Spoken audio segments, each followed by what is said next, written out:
Hello, welcome to another fantabulous episode of the Great Work Launchpad. My name is Kris Nelson. My site is evolveconsciousness.org. And today is March 4th, 2026, 9 p.m. This is the Great Work Launchpad, episode 44, Shadow Work 42, Fear or Love 27, continuing, ongoing, delving series into what forces motivate you, fear or love. And that's part of the shadow work, working on yourself, learning about yourself, self-knowledge, and understanding how you work and what's going on inside of you. And this is Fear of Sacrifice, part 5. And I titled it Change the Condition, having to do with changing our condition. And the Great Work Launchpad is an effort to get people launched into the great work of taking in the truth, living, being motivated by, and embodying that force of love within agape, what is right, good, and true, and moral, so that we can create that goal of freedom. Hence that nice little symbol, logo Mark Passio has of truth, love, freedom. It perfectly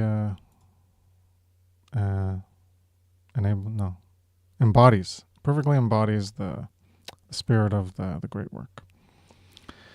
And yes, this podcast is here to get people launched, to get people activated.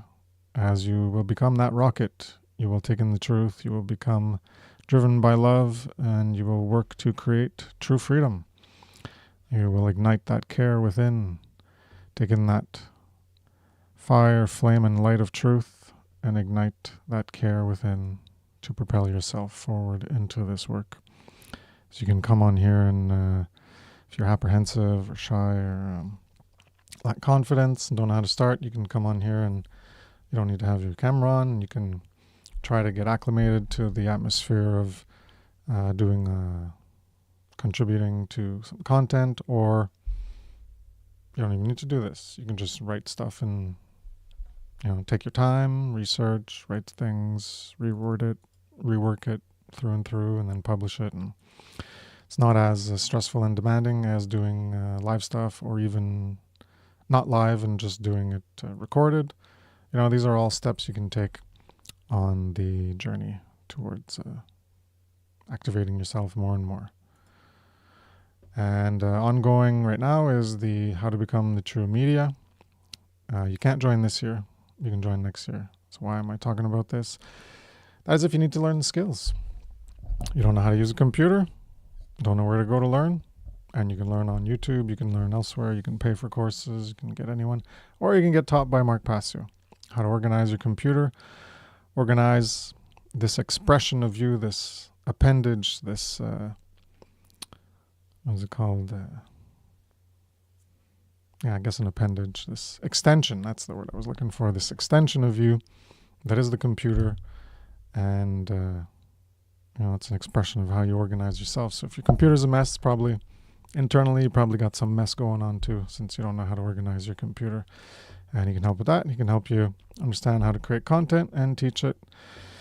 So take that course, take something else, doesn't matter. Point is to learn it on your own, get activated, start doing stuff. All right. That's my intro. And we got our usual wonderful, just call you a co-host by now, Brandon Spencer. Hey, how's it going? Howdy. How's it going? All right.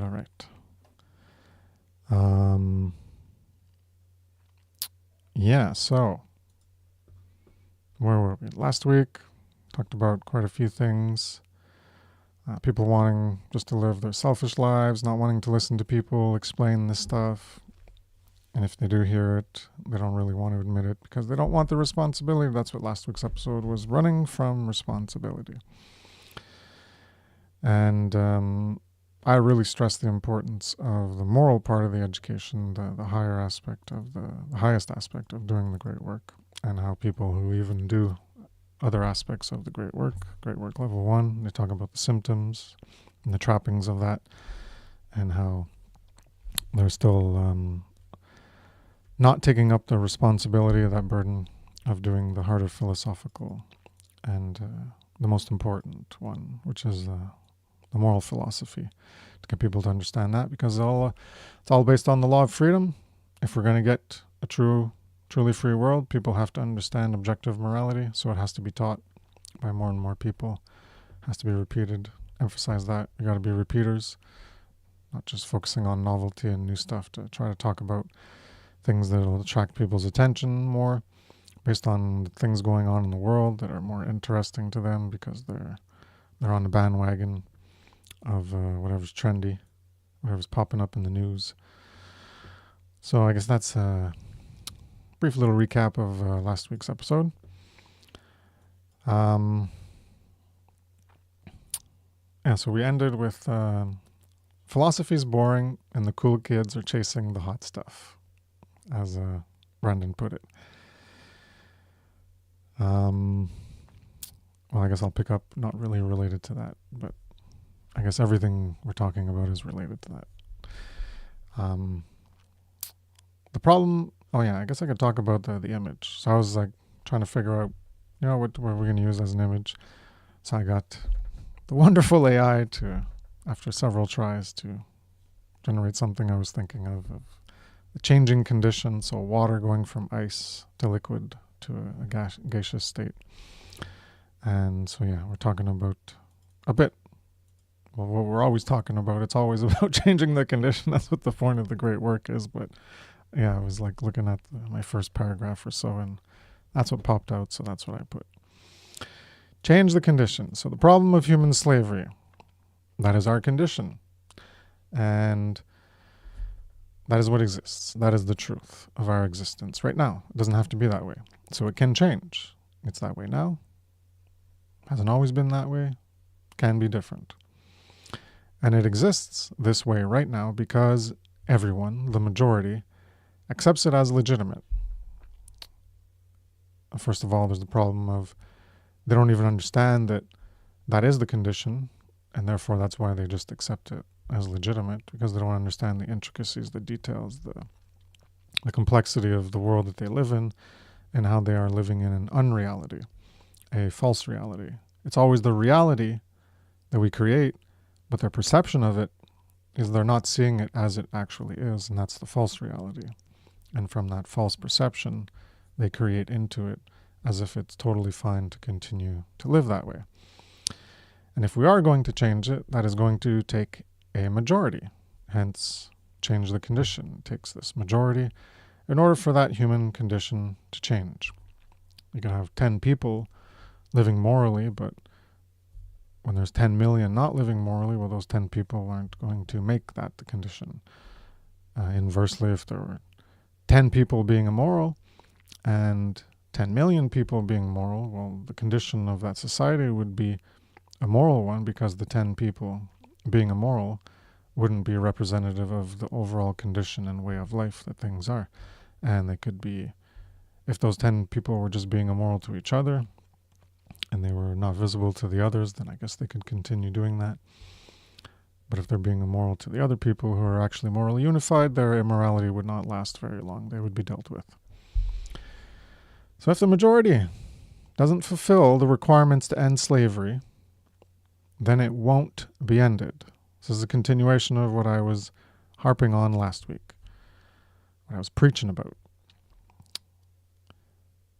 If the majority do not fulfill the requirements to end slavery, then it won't be ended, and that is the moral knowledge is the requirements to end slavery. Because without the moral knowledge, you're stuck on that checkerboard floor, walking on both the light and the dark. So with the moral knowledge, you can choose to only step on the light squares instead of the dark squares. Or another way to look at it, you can elevate yourself above living on the checkerboard floor, which is where you're choosing the light instead of the dark. So each individual has to change, and that change includes being a voice for truth, to uplift human consciousness to align with objective morality.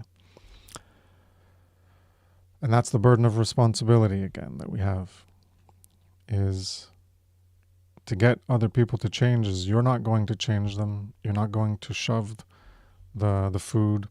We're serving the moral truth. We're serving information. They have to want it.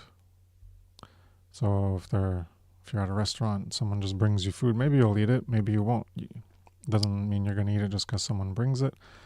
Well, just because we're providing information doesn't mean people are going to take it. So they have to want to take it. You can lead a horse to water, but they have to drink. Open the door, someone has to walk through it. Those types of sayings. So we have to be a voice to potentially uplift human consciousness so that they can change themselves, because that's what the alchemy is all about. Being an alchemist is you've done the inner alchemy, but then you're doing the work to put it out there, to influence others to change. You're not going to be able to change them from a bronze or lead to a silver to a golden state, but you've reached the golden state where you're activated and you're teaching things that matter to change human consciousness so that we can change our condition. So this requires work. Being an alchemist isn't just working on yourself only. It's about doing the work to take what you've taken in and reflect it back outwards. You were a sponge, and now you're going to be a hose. One absorbs water, one sprays the water out. So this is action, the active phase. So work and action is how the human way of life is brought into manifestation. Even at the basic level, you have a man and a woman, they get busy, makes a baby, takes action. That basic life is brought into manifestation by action, but also the higher life, as the symbolism and allegory of Jesus. I am the way, I am the life. And he's talking about he came to the world not to bring peace, but to bring a sword. The truth divides. It cuts falsity away from the truth to distinguish them. And when people are attached to falsity and they won't let go, that's going to cause divisions between people. And that's why you got to choose symbolically Jesus. You got to choose the truth. You got to choose morality. Choose what's right over the attachments to other people who are still attached to falsity and won't let go.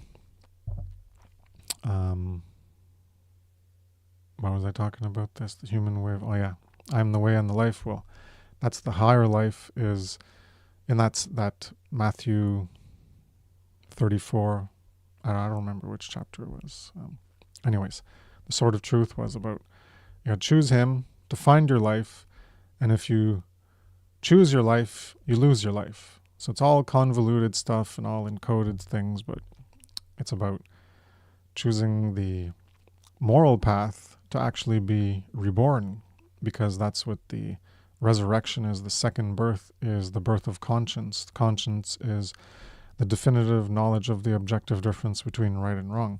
And once that is born within you, then you're at a certain level of awakening, or you've been reborn to the degree where you've resurrected your care to a significant degree to have developed the objective knowledge of morality. You have conscience within you, not necessarily that you're exercising it, but you have it developed, and then you should align your behavior to exercise conscience. And then the third part of that is to teach. So you take it in, you understand it, you have conscience, you exercise conscience, you're no longer doing immorality, and then you teach it so people can engage in that same process. That's the alchemical process. So all of that requires work to bring this way of life, this better way of human life, by each individual becoming a truer version, a truer potential of themselves, a higher potential of themselves, bring that into manifestation. So it's a long road, and it takes work, it takes dedication, it takes energy.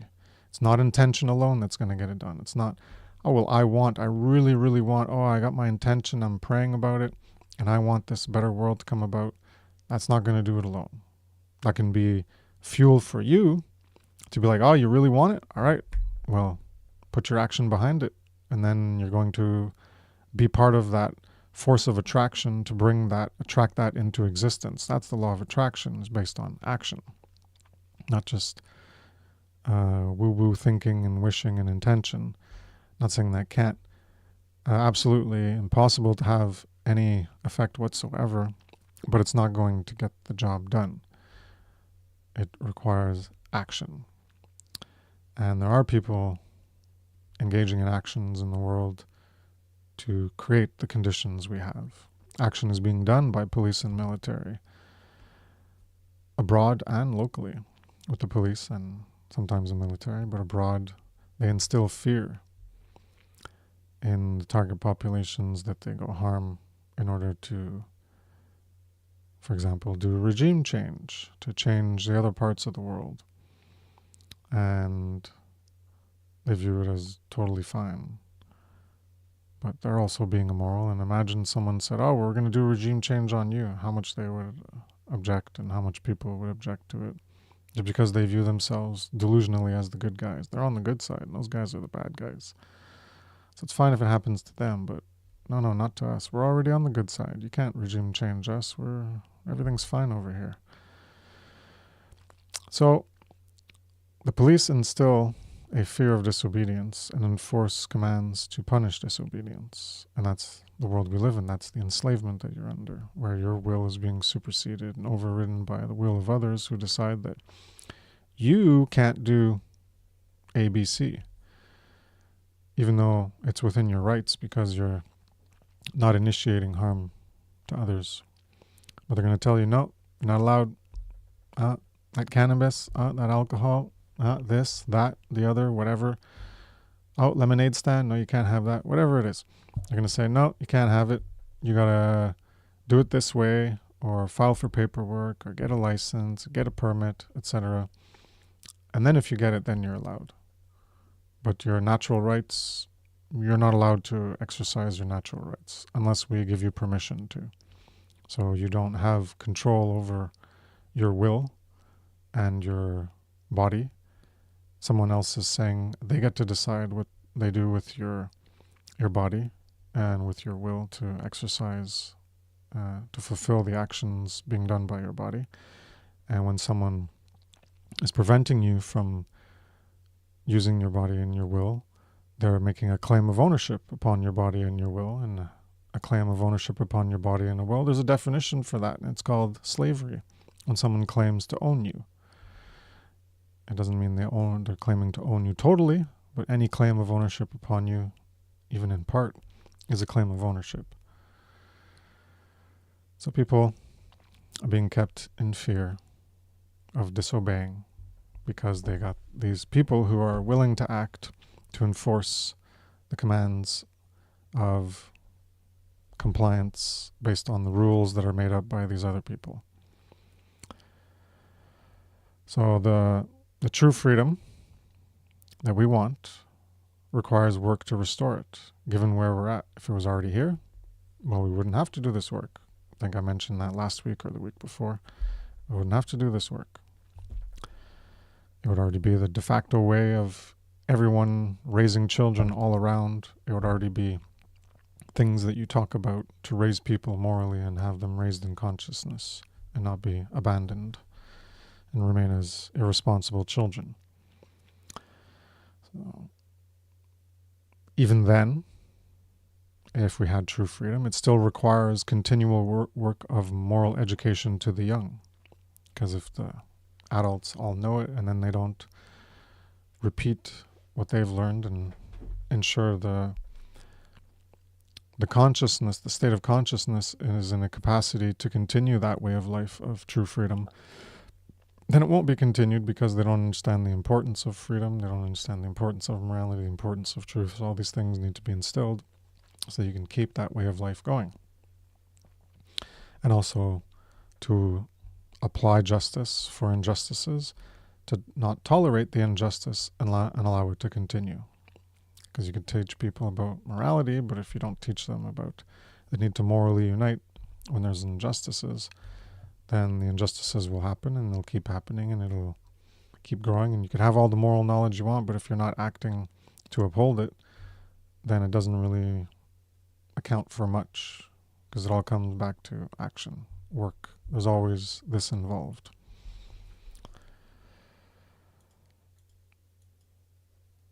All right, I'll pass it to you, Brandon, if you want to add anything. It's crazy when you look at all of the amount of content, that's on the one Great Work, network, and all of the, content creators, and how, that's a plethora of, natural law, and how, how morality and rights. And this is the advantage, that we have in today's day and age with the, the technology and knowledge that we have, come to know. So the importance of the moral knowledge, I know you are, hammering on that, but the importance of that knowledge is how we change the conditions, because without the moral education, like how are you really, ever getting to the root, how the condition, the state of mind, how how the reference of the mind, how the mode. So you're talking about, how the thinking, the mental state, how the mental plane. So, how do we change that? Well, what tools are the social engineers, using? Doing the schooling, how the repetition, how symbolism, through, for entertainment and art and the influence. So that information that they are using is what changing the conditions to what they want. So, again, if if it was more of us, if it was more voices, in right livelihood, willing to put out that moral knowledge, way more voices, then we could influence those conditions. Because that's the only way, like you said, is through action, through right moral action. And the only way to do that is with more education. That is the only way we are going to change, how these conditions toward the better. Because again, we're not going to get to that with, staying by and no action. No action is going to get us to the exact conditions that we say we don't want. So yeah, right action, more education is the only solution, Like I don't know how much more clear, how you have to be, you know, in order to get people like, dang, maybe I do need to start getting involved. Maybe I really do need to start caring. Yeah, well, that's why we gotta be repeaters. Repeat, repeat, repeat. And, because the idea is like, oh, I already said that, or someone already said it, and someone already said it, and you're like, okay, I'm going to talk about it once. And maybe people heard it. Maybe some, will say like, whatever. This, I'm not saying zero people. I'm saying by quantity. There's like this many people heard it. Whatever, like say 10 people heard it. But then in the future, you can make you make content, and you make content. Maybe you do one video a month or something. And then a year from now, you put out something and someone watches that content, that thing that you just put out. But they're not going to get the information that you did last year where you talked about it. So you got to continually bring up these points. They would have to go through, you're like, oh, I like this. Let's see what else they created as content. I'm going to go through their previous content, and then they would get the material. Yep. But that's not a guarantee. So it's not like we can just repeat the same thing every single episode and make it a repeat, because then you might as well just put a replay on. But these important like tangents and side, like keep bringing in these things that are tied to it, the important things to get people to try to like flick a light in their internal domain, to turn on the light, ignite the flame a little bit more, to really get it of the importance. So we keep bringing it up here and there. And yeah, we've gone into it over and over already in this series. And I've talked about it at least twice, the whole, if there were 10 million people on YouTube creating content, it would be, you can't ignore it. That's the whole point, is where we got to get to that point where people, the big influencers, everyone couldn't ignore it, and then they'd get into it, and then they could start talking about it too, and then it would influence even more people. Yeah. So the more people that do it, the more potential it has to reach more eyes and ears, the more potential it has to influence them and to look into it more, and then to get involved, and then it can grow and grow and grow. Yeah. So there's two types of work that serve the fundamentals of entropy, chaos, involution, and syntropy, order, or evolution. And that's what we're talking about here. Number 27, I think it is, on fear or love, is what motivates us, what forces, what propensities, what fundamentals are we serving.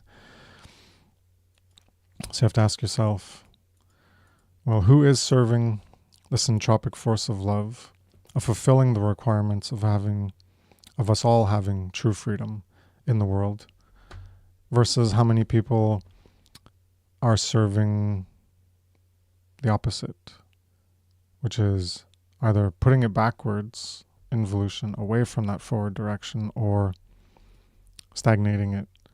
And one of the ways is just serving money. Instead of serving that force, you're choosing, money. Money is my God. Money is that thing that I'm going to serve.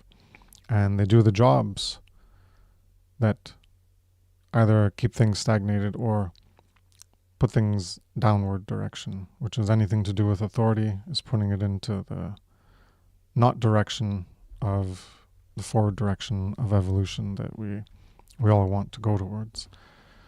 So those jobs that don't serve love, true care, for us to truly be free. And those who know all this stuff, and they might have good intentions, but they aren't acting on it. They aren't taking on the burden of that responsibility. They are in internal opposition. And that internal opposition, there's an ancient word for it, and that is Shaitan, Satan. That's the opposer. That's the opposer within, is Satan. And that satanic force is the force of involution, of entropy, of fear, of chaos, sending us in either a stagnation of where we are, which isn't where we want to go, or bringing us further downward. So good intentions are not good enough. Plenty of people have this knowledge, like how many people have gone through Passio's work and they're still not active, and that's why, he's just ballistic about it in the last season and mockery and everything. And even before that, 2021, 2020, 2021, 2023, and then the last one, 2024. It just, that's what pissed them off the most, is people just keep coming back for infotainment, and they are not interested in doing the work. They just want the easy way, the easy path, the easy route. And there's a quote, I forget what it is, but it's in one of my early infographics on heaven and hell symbolism, Bible symbolism related to natural law, heaven and hell Bible symbolism. And there's like a quote by Jesus, I think it is, related to the narrow path and the wide path. And the narrow path is the hard path. It's arduous. It's tumultuous. It's burdensome. It's just trials and tribulations. It's not the easy way. And then the wide path is, well, it's wide. You can just walk in. It's like no effort. You just go right through. But the narrow path through the mountain is where you got to squeeze through and you got to crouch and crawl. And it's like, I can't fit. I got to remove some rocks. I got to dig out some dirt. And those are I just wanted to add that. Hey, Nick, how's it going? Hey guys, good to see you again. Can you guys hear me okay? Yeah. Yep. Can hear you loud and clear. So you got through past year's I just work. wanted to send.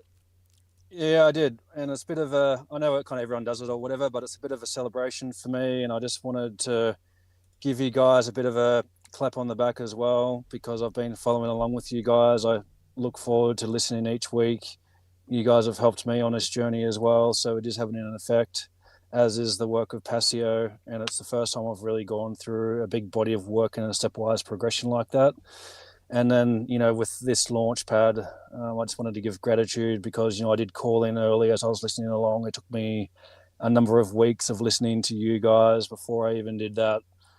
I just wanted to give some gratitude and some thanks because it is having an effect, even though it seems like, it can seem like you just kind of, shouting into the void sometimes. So it is having an effect, and I just want to say thank you. Oh, cool. You're welcome. Glad the content and the information has been able to help you do some work within and activate some stuff and get you progressing.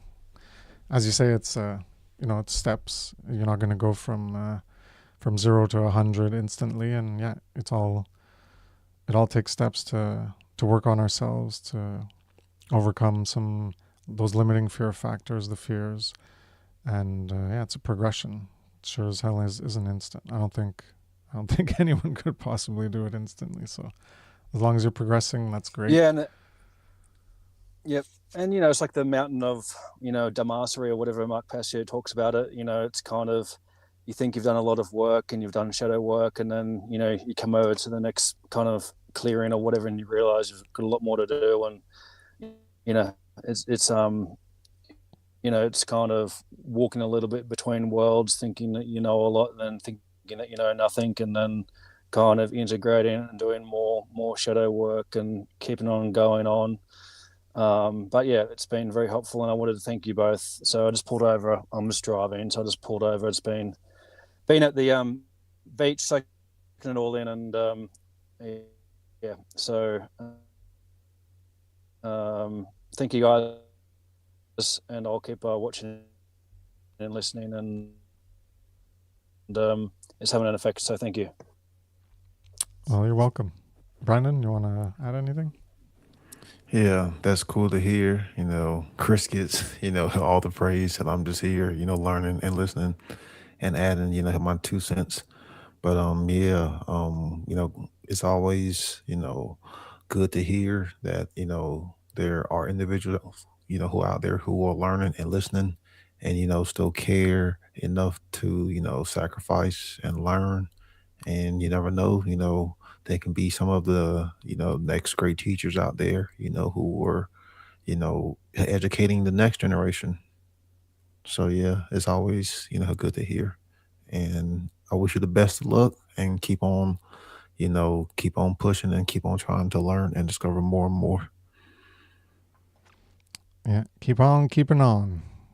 Keep at it. And and it's, I was just thinking like how much work there is, and people don't realize it, and then when they do get like an inkling of it, it's like, whew, no way, man. I don't want to do it. I'm not interested in that. No. I don't got that time in my life. Fuck that. I'm just gonna keep doing what I do. You go. We've talked about it before. You do the work. I'm just gonna keep doing whatever fucking shit selfishly that I do in my life. That's all about me and mine and my own and my family. And this thing of trying to create true freedom, what I won't even experience in my life, not worth my time. Not gonna do it, because even at that point they haven't even worked on themselves enough, and it's like it takes a long time going through. You got to take in the information, then you got to let it.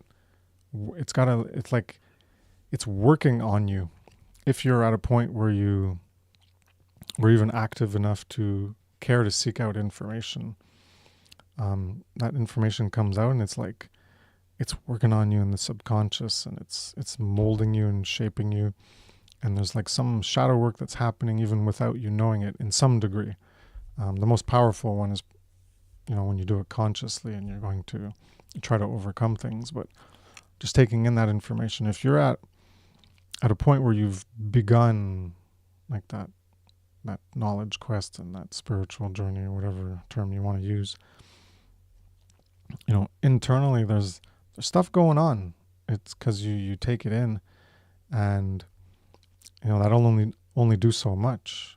And just taking it in doesn't mean you're going to be activated. Plenty of people, like we were just talking about with Paz, they take it in and they go nowhere, because you gotta consciously think about it. You gotta consciously process the information and the reasons and the why and the purpose, and understand it so that you can take that and make it your own purpose and motivate yourself to be activated.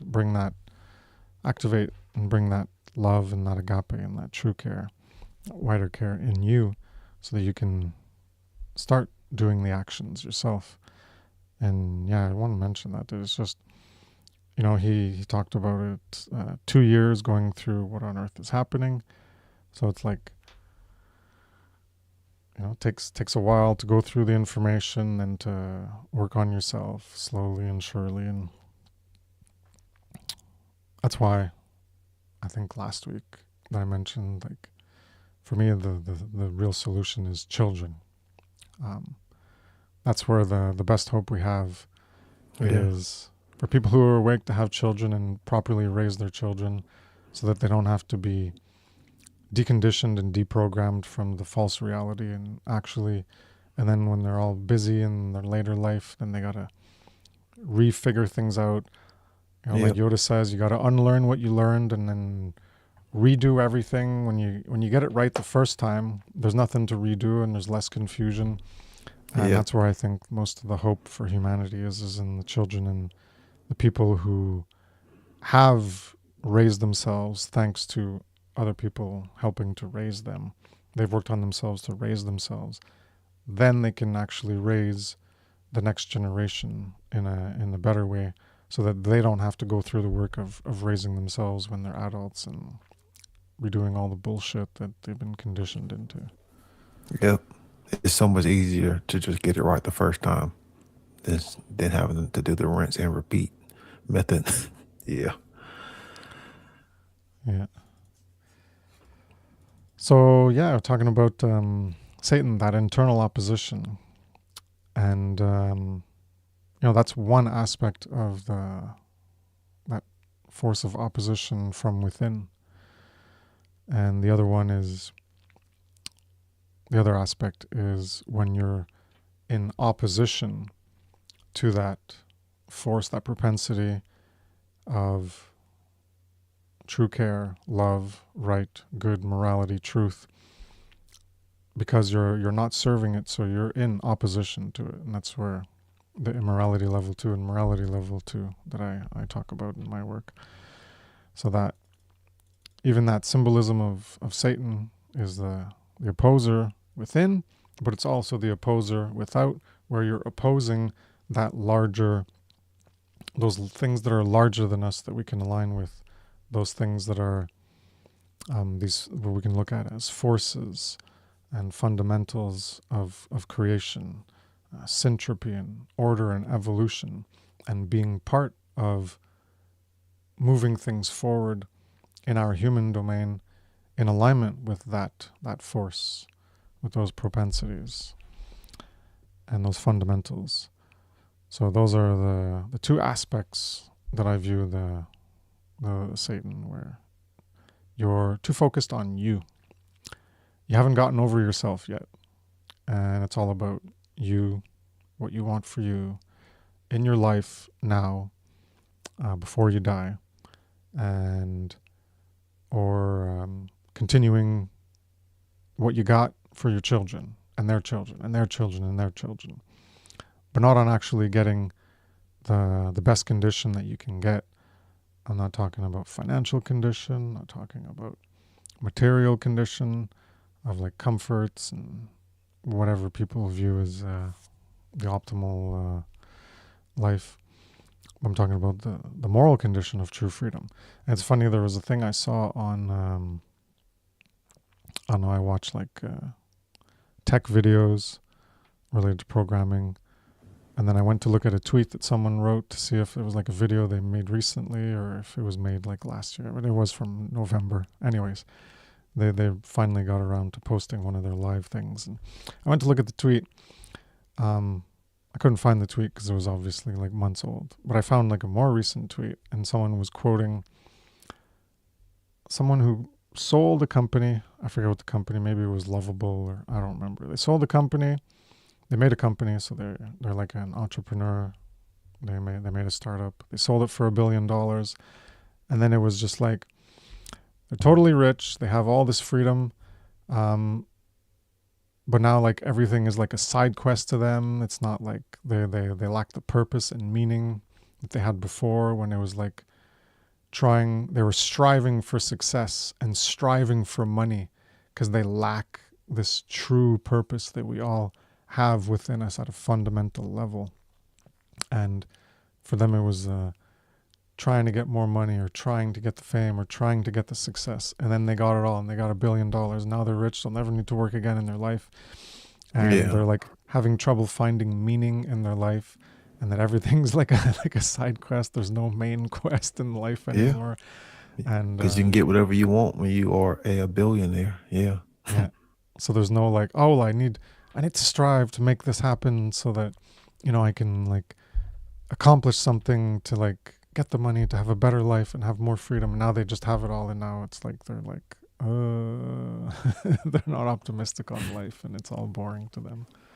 And that's just exemplifying that this is the satanic mindset of the selfishness, because that's what Satanism is. It's the Satanism of egotism, as I had in one of my slides in Funnel 4, is people think Satanism is something else, but it's essentially egotism at a lower level, and a lower level of egotism at that. And then there's higher levels of egotism where you get into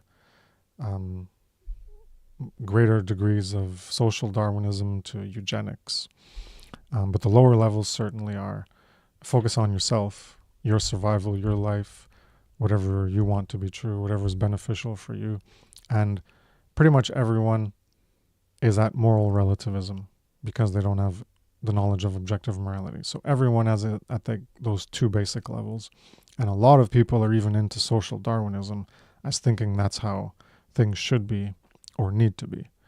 And they might not be in the higher echelons or even in the mid echelons of the social Darwinism hierarchy, but they believe in it and they're striving for it. They're striving to climb that ladder. They're striving to climb that, I don't know what to call it, the rat race. They're trying to get ahead in the rat race. And because they're stuck in, like that quote, that guy who was just trying to get success, trying to get money, and that was his goal, and that was his purpose, and that was his quest, and now he's got like no real purpose. And that's what the great work is this purpose that is all there for all of us. It's the one common purpose that we have, every single human being, because that purpose is working to rectify and restore and bring justice to what was stolen from us, what is currently being denied to us, and that is our natural rights. That is our birthright. Our birthright of our natural rights is denied us. And so all of our purpose is to regain our birthright. And that's what people don't have. And when they achieve the selfish goals they have of success, material wealth, then they're left empty because they don't have this true, higher, truer, and realer purpose in themselves developed. They're just totally clueless about it even being there. So that's what I wanted to say about those connections with Satanism. And people are focused on details and the minutiae of what's happening. Talked about this too, the effects, right? The true causal dynamics, they're not interested in that. The true causal dynamics that create the effects that we have now, or that have created the effects in the past, or that will create the effects in the future that will continue to be created and that will come in the future. They're not focusing on that, on those causal dynamics. They are clueless to it. So this problem that we have and how it's being created is those causal dynamics. Problem solving is not something that they're really good at. Because if they were good at problem solving, they would be able to recognize the true solution when it was presented to them. And, Mark Passio, us, plenty of people presenting solutions. But people are not good at problem solving, so they can't even use logic to analyze a problem properly to attempt to figure out a solution. Now, I'm not saying each individual is capable of figuring out the solution on their own. It's a very complex topic. Truth is complex in its totality, and luckily we do have people who know the real solution, not half-assed, half-baked solutions that aren't real solutions, but real solution of the great work, moral education. This is being presented, and if you're a decent thinker, good, decently able to do problem solving, you'll realize, there's this problem, and oh yes, this solution actually does solve that problem. And then you realize all the other so-called solutions don't actually do it. But people aren't good at problem solving. They don't have that critical thinking capacity developed well enough. So maybe some people would be able to figure out all on their own. If you would just talk about the effects, and they would be able to figure out what the real solution is. I sort of had it. Before I got to Passio, I figured out anarchy was like the way things should be. But I was still kind of black-pilled that, people don't understand how to do that. They don't understand how to do it. So I was like, we can't get there. But it was something I did figure out, but I didn't have all the pieces to understand how to get there. But I did come up with it. But yeah, I still lacked proper critical thinking and proper problem solving to actually realize that was the true solution, and because I lacked other pieces to be able to make it a reality. So this problem solving, critical thinking, the causal dynamics, that's not needed for most people. They think it's not needed. And it's hardly ever done by any individuals anyways, without the knowledge from others. So, all right. So what I was saying here is that you don't need to be someone who figures it out on your own. We're always going to be taking in knowledge from other people, and we stand on the shoulders of those who came before us. So the important part is being able to recognize it when it's presented to you, when you come across it, and have that aha, eureka moment of, holy shit, this is it. This is what I've been searching for, because that's what we're on this knowledge quest. We initially wake up, I'm pretty sure for everyone, maybe we're things aren't going so well, we're at a low point in our life, so we're more receptive to initiating this knowledge quest, this spiritual path of truth. Because we recognize things aren't right. things weren't going so right in our lives, so then we're more paying attention to how things aren't right outside of us. Because when you're living in your little blissful, little ego, selfish, satanic reality where it's all about you and everything's going right, well, you don't give a shit about what's going on in the world as much. And so when things start to break down, then you pay more attention, and then you're like, oh, what's going on here? Oh, that's not right. Oh, what's going on? I'm going to look into this more, try to figure things out. What's that? Oh, the world doesn't work as the way I thought. And you dig more into it, and you're like, what's trying to find? We're finding, it's not right. How do we make it right? What's the solution? Where are we going to go? And we're grasping, we're trying to get there. Maybe we don't even know if that's what we're trying to get to, but that's ultimately we're trying to get to. We're trying to get it as a way to unfuck the world, to make it better, and get out of this shit that we're in. So when it's presented, people are still rejecting the true solution because they suck at thinking, or they still haven't gotten over themselves and the things they're attached to that are false. They're not engaging in what I term objective detachment, where you detach from yourself and you look at things in themselves on their own merit without all the bullshit that you bring in and are attached to and you identify with as part of yourself and your worldview. So they reject the true solution. They suck at solving problems and these deep problems since they reject the solution. And why? Because it's hard work. It's hard work to think.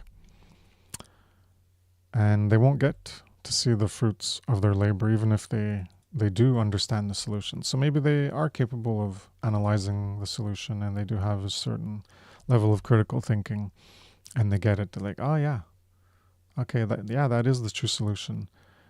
But I still reject it because no, it's not viable because it's too much work. And too much work for me, too much work for everybody. It's not going to happen. Too much work. People aren't going to do it. I'm black-pilled and nope, can't go with that solution because even if it's the right way, too much work. I just want the easy way out. I want the quick fix, the easy solution, things that don't require work from me. And that's sad because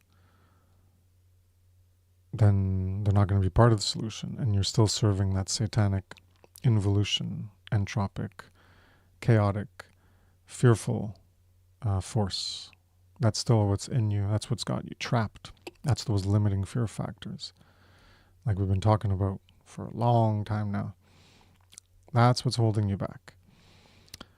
And a lot of people, they look at it from that selfish perspective, that egocentric, satanic perspective of they will not reap the benefits. They will not see the fruits of their labor. If they get involved, they realize that like, I'm going to do this and it's just going to, few people waking up here and there, some people getting involved over and over, and we keep rinsing and repeating. It's going to take thousands of years. And maybe that is what's going to happen. And so they're like, well, screw that. I'm going to go live my life, my selfish life to live for me and what I want. So they're looking at short-term, what they can get out of things. If it's a short-term fix, even if it's a half-assed, half-baked fixed, people are more sold on that because it doesn't require as much effort and it has more potential short-term response, short-term feedback, short-term effect manifesting. Like, try to change the money system, crypto this, vote for this person, change this, blah, blah, blah, blah, all this other bullshit. And there's all these short-term things. So they believe that what they conceive as short-term fixes will be the solution because that's all they're interested in, because they're lazy sacks of shit that don't want to get involved and do the work that is required because they're too interested in doing other things with their life. Pass it to you, Brandon. Take 1,000 years. Oh man, that was hilarious. Because it's like when you were saying that, I was imagining like the people seeing the great work as like this barren wasteland of like this desertness, of dryness, just born, there's time, where you got the little dust ball that flies by. Yeah. And where it's like, man, how no one wants to be there, because it's boring, there ain't nothing going on. So, but how you had brought up the whole, the whole Hashatan force. And, the way I've always come to understand this force is whenever you are in a form of internal opposition, and then two, whenever you are in a form of opposition to like, truth and morality and, what Mayat stood for. So, you know, the Hashatan force is meant to go against, to, oppose. So whenever you are in these states of internal, contradiction and these states of internal, opposition, your thoughts, your emotions, and your actions are not in sync. They are misaligned. And to be misaligned means to be bent, and it meant to be crooked. So, you can kind of see why the whole, Hashatan's force was always, associated, held with evil. But then too, um, you also have in this satanic mindset, like this whole, preservation of systems, like this whole saying, it's always been that way, so it must continue to be that way. That's the whole satanic mindset, too. It's like, oh, because this system is in effect, we can't change the conditions, because if we change the conditions, then, it may lead to a different outcome. So yeah, you can't change the system, so just play ball, just go along with the system. So yeah, that right there is also too, with the whole satanic, mindset, because all that's doing is keeping slavery going. All that's doing is keeping more suffering, have more suffering going. So, you can't change suffering. So, just go ahead and be a good little obedient slave. That's pretty much, what that's saying. But yeah, the whole Hashatan being in a form of internal, opposition, opposition, internal contradiction, and then also to, like you said, being in opposition to truth, doing what's right, to natural law, to higher states of truth, and to, true morality and ethics.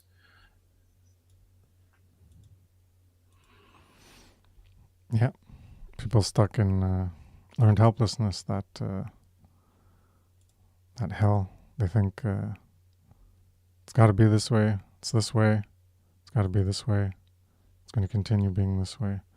That's the eternal hell.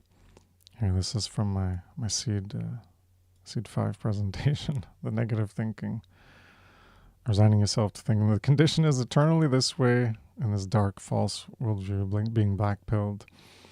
It's written in stone. Can't change. You can't change. No one can change it.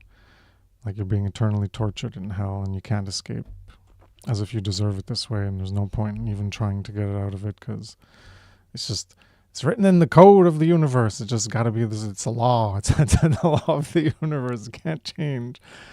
And that's leading eternal child syndrome or mindset, because you avoid, deny, ignore, and reject the personal responsibility to even try and comprehend how to get out and work to change the condition. And that's a self-loathing mindset where you're not even worth the effort or time to even try. Yep. So you accept slavery rather than employ your free will to change the condition. And what's the other one I had? Yeah, the learned helplessness. No change possible. Oh, there's a big wall in the road. Well, I can't go around the wall. Can't destroy it. No, it's just that's just the way it is. We're stuck there, and people get this raising. The elephant is what we're talking about here, not being raised, where you're tied down, and you're inhibited, limiting fear factors, unraised in consciousness, false beliefs, false reality, and then you get stuck to it. Your identity is attached to it. You're attached to the worldview. You're attached to that self-view, and you're not breaking free. Even though you have the ability, you're not a child anymore, so influential, and now you can choose. You have the power within you, the power of consciousness. That's what the title of this presentation was the power of consciousness. You can break free from those limitations. You're big enough to just rip that peg out.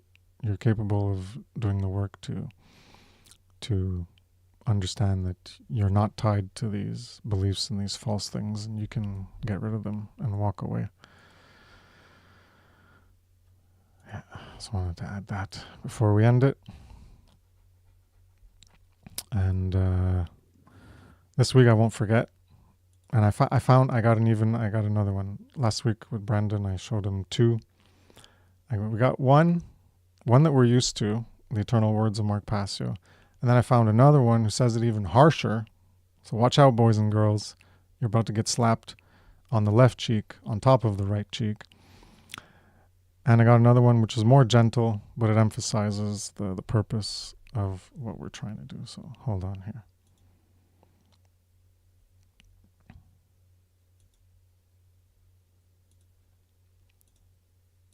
All right, so that's going to work. Let's change the audio device. Beep, beep, beep. All right. So if you're not hearing this, Brandon, let me know. It should work this time. Okay. How about trying to get out there and do the actual great work so this world isn't such a fucking hellhole, huh? How about getting involved in the effort to free every fucking body because we're fucking enslaved, loser? The whole point is to make new teachers who do fully understand these dynamics so that we can cause a chorus of resounding truth throughout the earth. There you go, boys and girls. I fucking love it. Yeah, I fucking love it. Yeah, it's great. That's the purpose. We're talking about the voice of truth. You got to become part of that chorus. You got to join the choir. Come on, boys and girls, join the choir. I'm going to go to church. Yep. I'm going to sing in the choir. Well, the choir is the choir of truth. Amplify that voice of truth, because right now the voice of truth is very weak. Our choir is very small. The voice ain't getting very far, all right? There's nobody, it's not very powerful. That music is not being heard by many. So I got more people talking about it. The voice of truth is amplified. It gets bigger. Reaches more ears. That choir, that nice voice, reaches more ears. That's why we got to make teachers. That's the point of this. Great Work Launchpad. What Mark Passio is doing, his whole purpose of what he's doing. That's what I've been trying to do since I made my site, is trying to make more teachers. That's why I go deep into concepts and try to explain things deeper so people can get a deeper understanding. And that's what we're trying to do, is make more teachers. And that's what that third clip is about. And it's what, Passio's vitriolic anger is trying to motivate. Is that fire. Yeah. You got to light a fire under your ass so that you get involved and get teaching, amplify that voice of truth. So if you have anything else to say, if not, we'll end it there. Yep. Trying to amplify that voice of truth. People can go out and check out the Funnel 5 presentations. All of them are up. People should be taking advantage of this moral knowledge, how while it's still here, how while it's still available. And how, of course, if you have kids out there, you should be morally educating them. There's nothing more important than the moral education of the kids. So if you are not doing that, then you are in the wrong, because that is the most important thing that any individual can do right now, is moral education of the kids and the next generation. Right on. Yeah, check out freedomundernaturallaw.com. Mentioned it last week after the conference was done, but yeah, now all the individual videos are up, so you can tailor your viewing experience to select the ones that you want to watch. Yep. So we'll end it there, and I guess we'll be back on the 11th, 9 p.m. as usual on the Wednesday, 9 p.m. Eastern time. So that's it.